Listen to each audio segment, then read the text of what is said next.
nguhaye ikaze wowe ukurikiye ikiganiro Wiriwe Maine uri kumwe nanjye Jean Hakuzimana. Dore ingingo z'ingenzi tugiye kugarukaho muri iki kiganiro. Ubwicanyi mu mujyi wa Lewiston bwasigiye ubwoba abatuye Maine ndetse na Amerika muri rusange. Turabugarukaho hamwe n'abatumirwa batandukanye. Naho abakandida biyamamariza kuyobora umujyi wa Portland bakomeje kuganiriza abatora mu ngeri zitandukanye. Turabibutsa abo bakandida muri iki kiganiro. Umuganda muri Maine turi kumwe n'abayobozi ba Community Conservation Initiative yatangije igikorwa cy'umuganda hamwe n'ibindi bitandukanye byo kurengera ibidukikije muri leta ya Maine. Ku mugabane wa Afurika, urukiko rushinzwe kurinda ubusugire bw'itegeko nshinga muri Afurika-Moise Demokarasi ya Kongo rwemeje ko Moise Katumbi uzwi cyane nk'impirimbanyi ya politike aba umwe mu baziyamamariza kuyobora Kongo. Ni nyuma yaho kandidatire ye iteje impaka zitari nke. Ikiganiro ku buryo burambuye ni mu kanya, ntujye kure.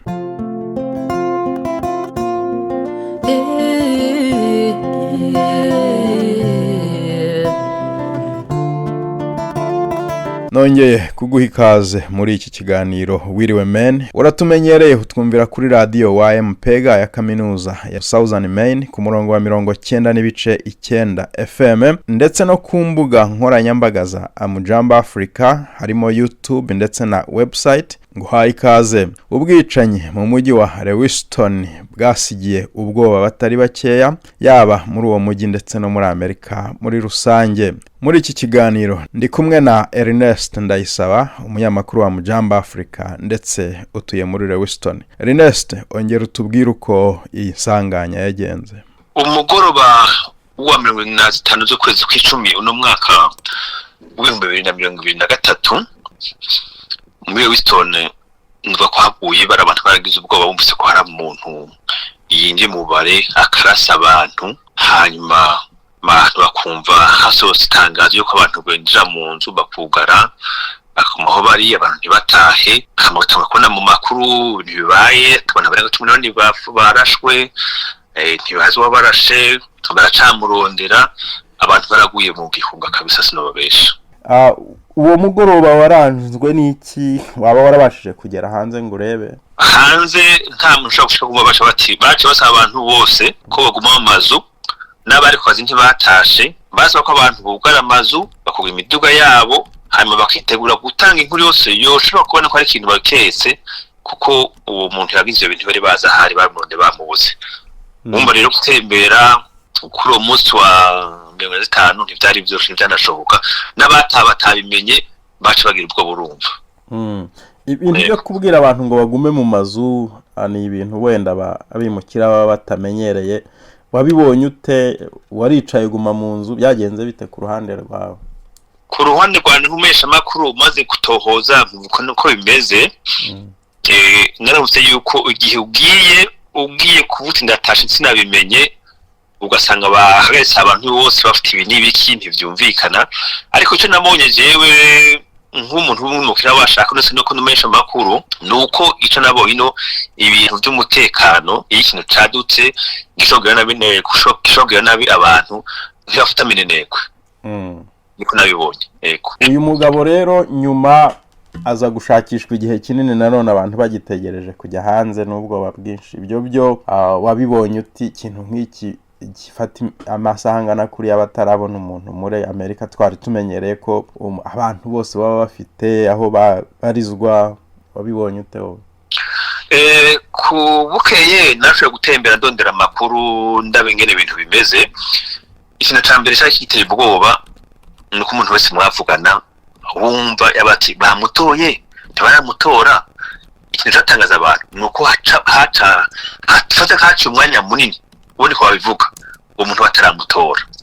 Kama kindi naco abantu byabakwiye giturumbuka, ntibashegujwe, ntibigeze bimvira ko bishobora kuba ubwoba bw'abantu bwinshi mu bantu. Abana bari ku mashuri, abantu bagomba kuja kwa muganga, abantu baje gusuma, abantu bari ko baratembera, byabaye giturumbuka. Ndakibwoba. Yego.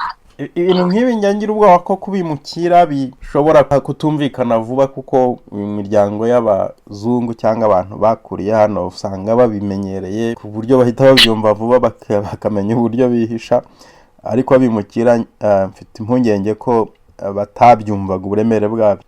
Nibyo ikintu utakimenyereye nk'uwabyutse mu gatondo ugenda kuza gutaha ahantu utahe ukamarayo umunsi ukamarayo uwundi nk'abavyeyi batatashye bazikora abana babo abantu bari batwara abana kwica nk'ababaraba ntibabarabe ibintu biratangaje abantu baratangara umugani w'abanyarwanda natunguwe ibintu byatangaje abantu nicyo tumenya nk'abati nuko amawiteguye niko bifata jewe yego ariko nabonye nuko uko iminsi yahera abantu bavuga bagomba bagira ubwoba cyane simfise ibyo gufungura bikwiye ibi byaheze abandi bavyumve uri kumwe n'umugabo cyangwa n'umugore wumva abantu byatangaje abantu kabisa. Amata yaheze imikate nawe batati kudafise umukate kiko dafise gusiga umukate ibyo byarabaye hamiki nacu nuko abantu abavyeyi benshi abo twaganiriye bagize ingorane zo gusigurira abana ibintu byabaye kurati bagira ubwoba cyane rwose bamwe ntibabereke n'amakuru abandi bamenya bakayibaza ati ntiturabimenya byateye ingorane mu bavyeyi gusigurira abana batonya batagiye ku ishure umuvyeyi atagiye ku kazi kubuza abana ko ntagira umuntu yugurura udodora ntagira uwugurura byaragora gusigurira abavyeyi bamwe n'abandi babasigura bukebuka bacagira ubwoba bakinyegeza byarateye ingaruka mu kubwoba cyane rwose uretse n'abimukira n'abandi bose n'abazungu n'abantu tuganira twabona bagize ubwoba cyane rwose yego birumvikana uretse n'abantu bakuze kumva ko muri Amerika umuntu ashobora kugenda akamara amasaha 10 amasaha arenga 28 bataramenya ahari kandi bakora mu w'umwicanyi urwego ruhanise rwose rwahuruje igihugu cyose cy'igihanga nta muntu atagize ubwoba hama kumva akarere bavuze abantu bose bagume mu nzu bose babati ntihagire umuntu asohoka mwugari iminzu zanyu mwugari imiduga yanyu hagira ikintu kiba mumenyeshe inzego z'umutekano byari biteye ubwoba sindakubesha.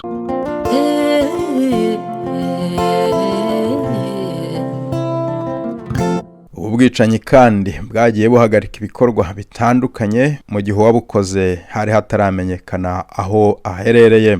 Ndi kumwe na Albert Rwabira mumenyereye mu bijyanye no gufasha abana gukina football muri Maine. Albert, watubwira nawe uko wabyakiriye ndetse n'ingaruka byagize ku bikorwa by'imikino. Ibintu nyene kuntu byabaye ubwabere na mbere twaratangiye nyene kuvuga ubwoba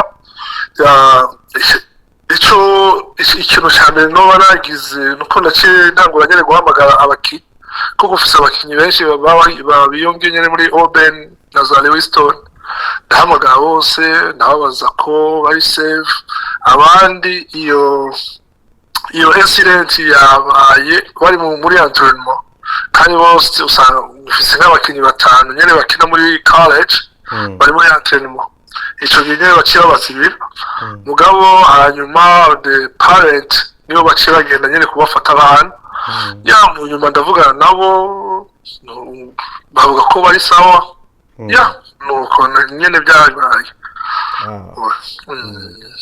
Ubu bameze batabasore ubwoba iyo muganiriye morale imeze ite ko ari ikintu cyakoze ku muryango wose wa Lewiston na Ubwicanyi? Kweli kabisa ubwambere bari bafise ubwoba bagere bari babaza ibintu nibiki ntabyo bazi neza nyene mu nyuma nyene nacinda bahamagara nyene ndabavuga turavugana ndababwira ko ni bisanzwe nyene ni accident yabaye nuko ntabwo baza kwishiramwo muri ibyo bintu cyangwa bagashira mu mutwe cyangwa muri servo yabo so ifo kwibagirira ingibi nyene bagufocusinga nyene for the future so which is the soccer future actually.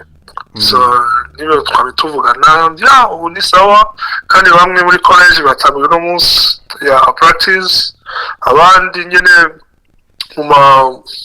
mu high school nabo nyene bamaze gutangura nyene entraînement so basa ngabo bo baba ubu ni sawa ushobora kuvuga ko ari sawa n'ibiteye indungu. Hari ingaruka byaba byaragize ku bikorwa bya siporo n'imyitozo nyine muri iyi minsi ya yes icyo kigereye no muri Lewiston no muri Maine nyene abatrema twagize twari oblige yuko reka abatrema kuko kenshi bari bavuze yuko ava yuko yatsenda ya shootings for himself so abantu bose bari bafite ubwoba nyene bakavuga ko for be careful so just better be in the house than be outside, you know. So yeah, icyo gihe nyene twakanserize nyene mu entraînement yose naho amashuri yose hose ahantu hose bari bakanserize muri Maine no muri Lewiston all the side byakanserize iki kintu cyo gutunga imbunda mu bantu mu bajene mu buri wese ukabona ni ibintu abantu baba bafite kandi rimwe na rimwe ukayitunga ufite ikibazo cyo mu mutwe nk'uyu mwicanyi wakoze bino bintu wowe ugitekerezaho ute nk'umuntu utoza urubyiruko kumera neza no gukora ibintu byiza nko gukina no kuba fit physically na mentally? So kuri twebwe vraiment icyo kibazo byabasha kungura gato nyine kwishura icyo kibazo kuko kenshi abantu bafise sport abantu bo muri sport nta bintu nk'ibyo byo gufata inkoho iki kenshi muri wumva kuri save kuko nta bintu bya politiki winjiramo cyangwa ibintu byo gufata inkoho for by self defense bareba so mu ba sportif kenshi ibyo ngibyo ntabwo bemera so for us what I know with my experience umuntu wese ari muri sport kenshi nta bintu bya politiki winjiramo cyangwa ibintu byo kwiproteja ngo ibiki kenshi ntabwo babifise so kuri icyo kibazo vraiment byongora nyine kuko nzi yuko nta muntu wo mu sportif ashaka kugira ibintu nk'ibyo. Update imyitozo duherukana umbwira ko abasore bameze neza bari kubona amakipe ni iki gishya giheruka? Baracagera neza vraiment ubu ngubu fise mu rugero rwo kuganiriza nyine Seacoast United yo ngaburi Maine yasabye gusaba abakinyi ko bakeneye bafise showcase zaba nyine vuba next Saturday actually so kandi ikaba iri free of charge no kuvuga yuko Seacoast United na USL in Maine they just organize one another and then to create that event. Kandi iyo event is very important ku bana urumva yuko ubu ngubu turi busy kandi icya kabiri nyine office narose ko yo kuva muri New England Revolutions ko abana bo ngaha muri Maine nka bane bakeneye nyine kugenda kugira iyindi tryout so ni ibyo nyine ndimo na preparing so ifise date so ubu ngubu ndimo ndakorana nabo mentally hasigaye physical gusa yo kugira kuri nyine tugenda nyine muri tryout muri Boston for New England Revolution. Ubu ufite abana bane uzajyana mu kugeragezwa muri New England Revolution? Exactly yes. Hanyuma Seacoast nayo ikabishaka abandi ishaka gukora imyiyereko yo gushaka amatalent. Exactly nibyo nyine tumutumagira kandi n'abaze kubarongera nyine abana baza gukina muri iyo showcase bari ready. Jiruzima dirikize joniza komeza umutima wicikintege kabeho. Umuganda muri Maine ni kimwe mu bikorwa biri gushyirwa mu ngiro n'abagize Community Conservation Initiative muri leta ya Maine. Community Conservation Initiative ngo yabitangiye igira ngo ifashe abimukira kumenya ibijyanye n'isuku ndetse no kuyitaho cyane cyane harengerwa ibidukikije. Ndi kumwe n'umwe mu bayobozi ba Community Conservation Initiative. Nitwa Bihinda Jean Bosco ndi umuturage wo muri Maine muri South Poland.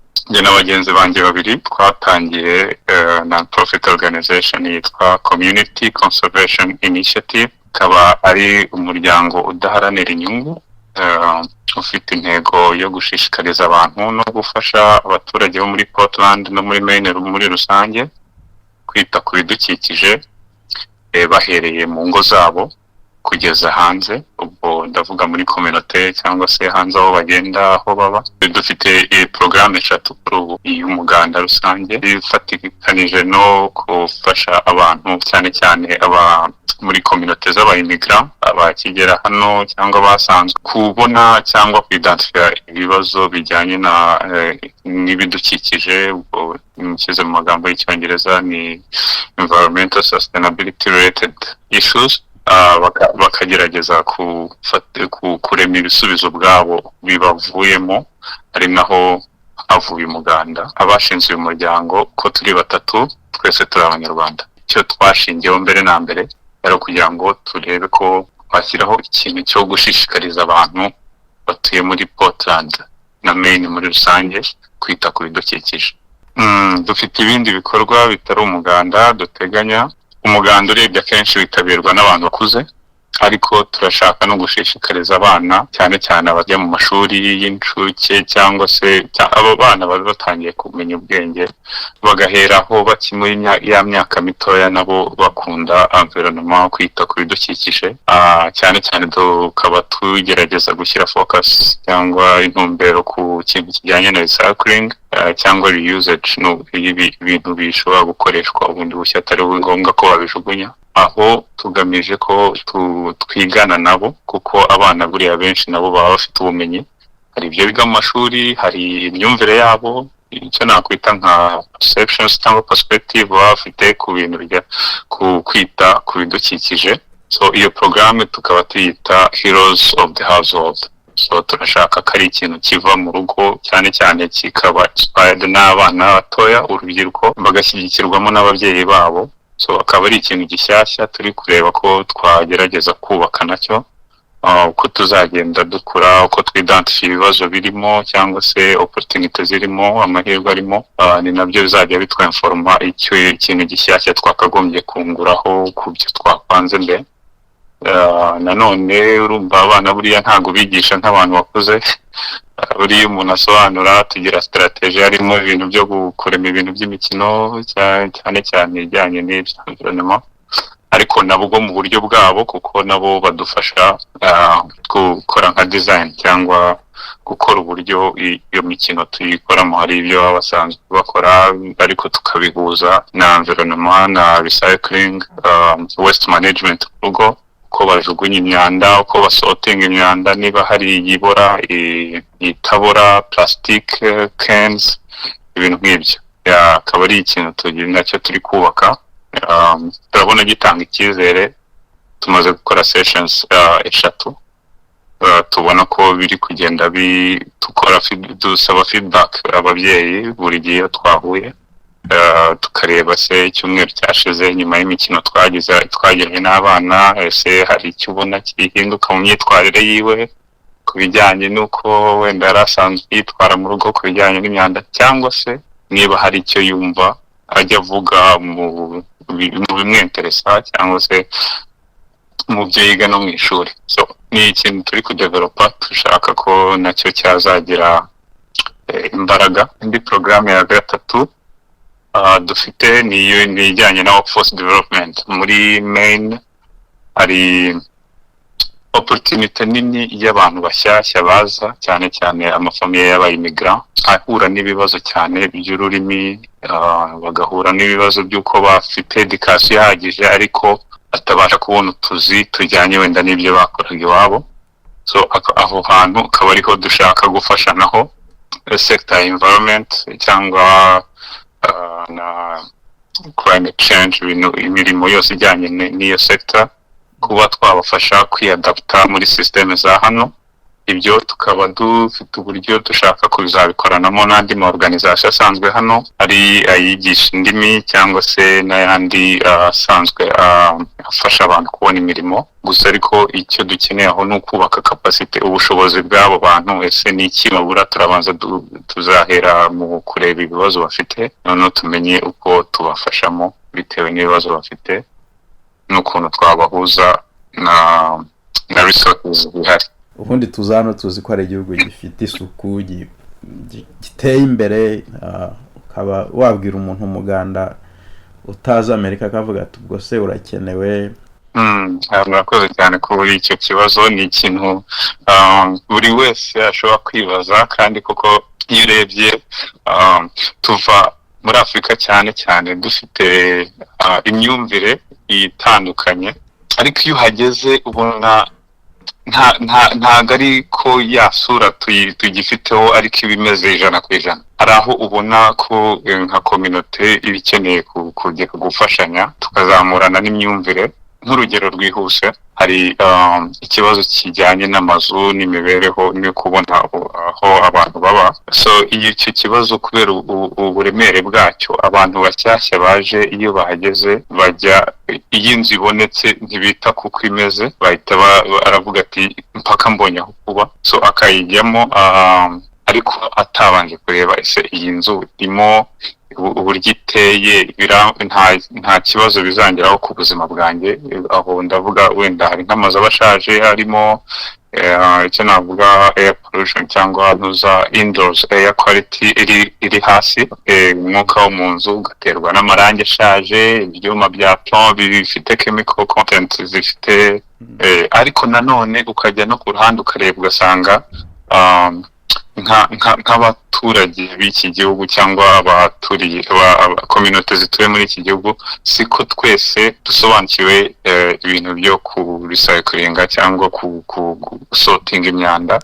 So naho twahereye, noneho biva mu by'imbere mu rugo household bijya hanze, tukareba community duturanye nazo.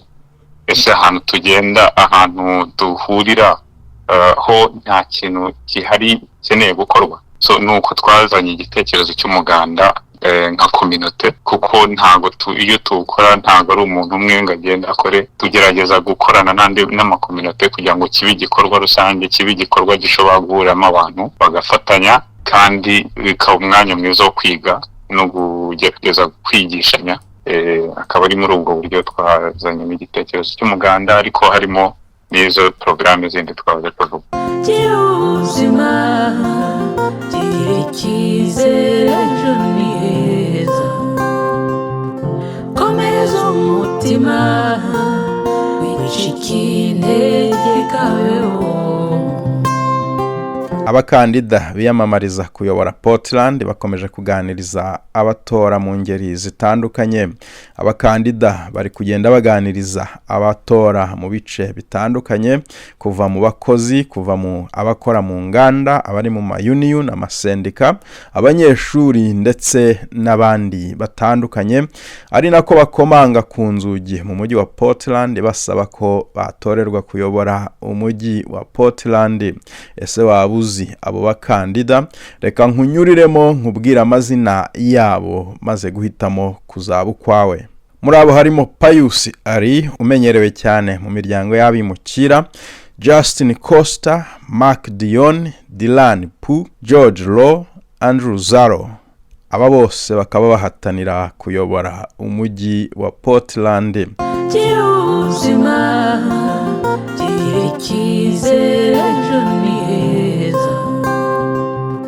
Komeza umutima, wicika intege, kabeho.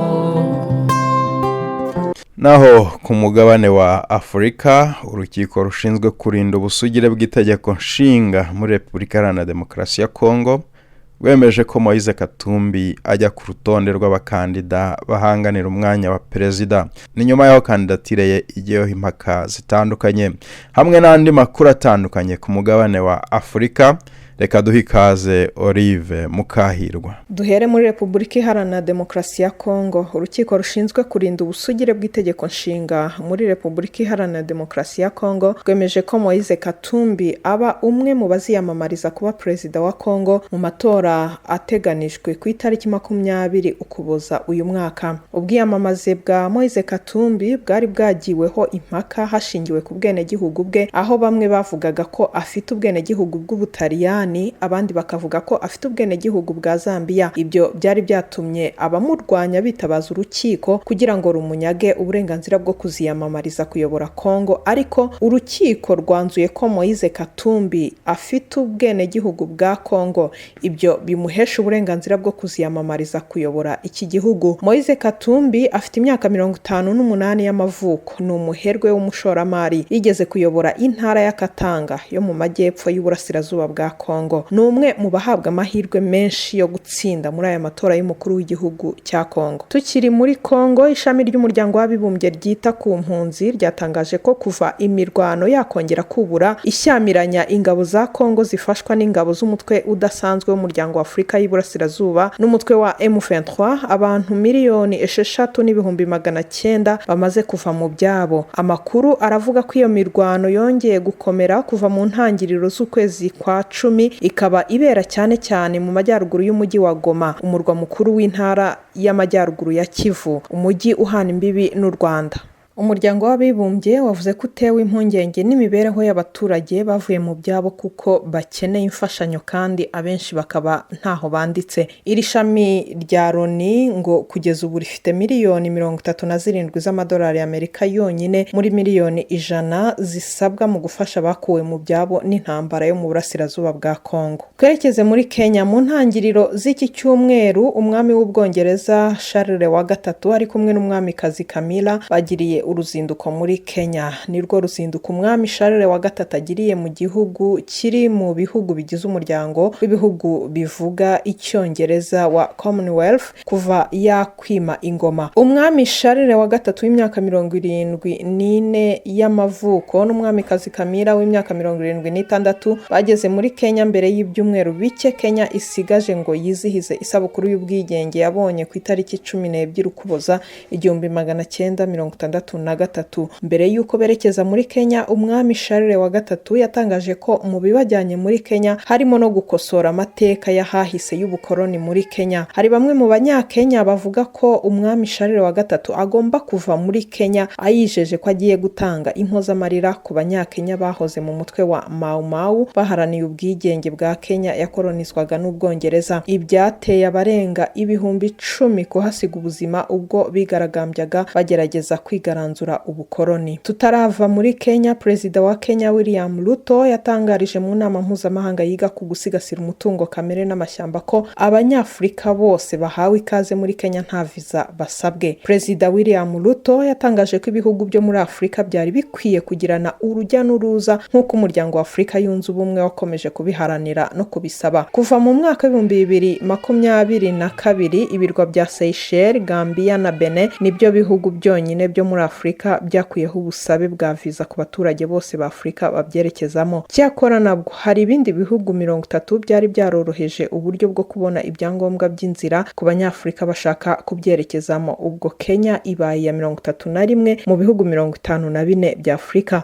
Perezida Ruto yavuze ko kuva mu ntangiriro z'umwaka utaha wa 2024 nta munyafurika uzongera gusabwa visa kugira ngo yerekeze muri Kenya. Perezida Ruto yavuze ko icyo cyemezo cye kigamije gufungurira imiryango cyane cyane urubyiruko kugira ngo rubashe gushakira ubuzima hose ntaho ruhejwe ku mugabane warwo wa Afurika ndetse no mu Burayi. Dusoreze ku makuru arebana n'ubucuruzi. Perezida wa Leta Zunze Ubumwe za Amerika Joe Biden yatangaje ko Amerika ifite gahunda yo guhagarika gahunda z'ubucuruzi yari ifitanye na Gabon, Niger, Uganda, bimwe mu bihugu byo muri Afurika yo hagati n'ibindi bihugu biri mu muryango ugamije iterambere n'amahirwe mu bucuruzi muri Afurika AGOA. Izo gahunda ngo zizahagarikwa kuva ku itariki ya 1 Mutarama 2024. Perezida Joe Biden yavuze ko uwo mwanzuro Amerika yawutewe nuko ibi bihugu byahonyoye bikabije amabwiriza mpuzamahanga arebana n'uburenganzira bwa muntu. Uganda ngo irazira itegeko rihana ryihanukiriye abaryamana bafite ibitsina bimwe, naho ibyo bihugu bindi byo birazira za kudeta zimaze iminsi zihaba. Perezida Biden yavuze ko Amerika igiye gusubika amasezerano yo gukorana n'ibyo bihugu no kubyorohereza kwiyamamaza mu bucuruzi biciye mu muryango byari bihuriyemo wa AGOA bimwe muri ibyo bihugu byasuzuguye. Cyakora ngo Amerika izakomeza gukurikiranira hafi ibyo bihugu, igihe bizaba byongeye kuzuza ibisabwa bazongera bakorane. Umuryango wa AGOA washinzwe mu mwaka wa 2000 niwo usanzwe ufasha ibihugu binyamuryango byo muri Afurika mu bijyanye n'ubucuruzi no kohereza ibicuruzwa mu mahanga harimo na Amerika. Perezida Joe Biden atangaje ibi mu gihe uyu muryango wa AGOA ubarizwa mu ibyo bihugu wari ufite gahunda y'ibikorwa na Amerika izagera muri Nzeri 2025, ndetse AGOA yo yari yasabye ko iyo gahunda y'ibikorwa yakongerwaho indi myaka 10. Ngushimiye kubana natwe mu kiganiro Wiriwe Maine. Udukurikira kuri 90.9 FM radio ya kaminuza ya Southern Maine WMPG. Udukurikira kandi kuri website www.amujambaafrica.com ndetse no kuri YouTube wandikemo Wiriwe Maine maze ukande subscribe. Reka nkwifurize umunsi mwiza.